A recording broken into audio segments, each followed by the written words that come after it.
So prior to becoming a mental performance coach, I coached in the university system for 12 years. I was very fortunate to work with multiple national team members, multiple national champions, individual, at the high school, the collegiate level, and the open level. I was fortunate to work with over 25 athletes who qualified for national teams, almost all the way up to the Olympics, including world championships.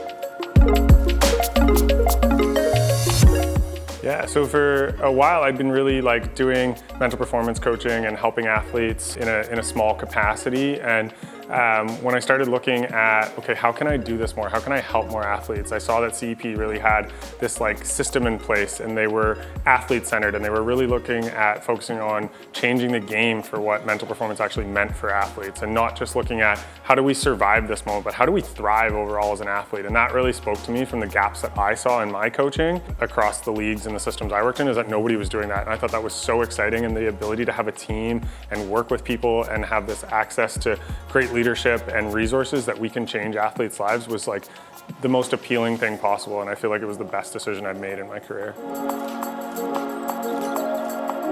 I think mental toughness is something that's really ambiguous, and so the way I tend to look at it is very broadly the ability to, rather than react to what's happening to you, respond. So if there's a stimulus coming in on the field of play and normally you would just react, now it's okay, I can take that information in, I can see what my options are, and I can respond in the appropriate way that helps my performance. And so I think when I look at defining mentally tough athletes, they're not the ones who are, bearing down and rah, I'm strong. It's, I saw what was happening, I took the information in, I formulated a plan, and I went over here and I responded. And I think when athletes feel that, they feel that sense of autonomy, that feel that sense of control, and that's gonna make their performance grow more than almost anything else they can do.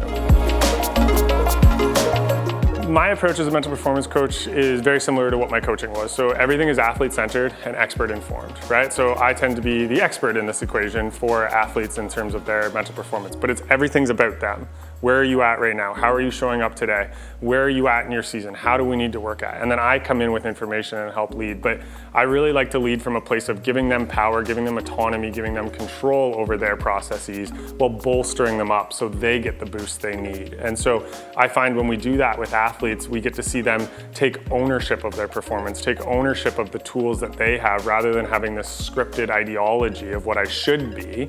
They get to go, I get to be this, I get to choose what I do today. And so that's what I try to instill in all the athletes that I work with.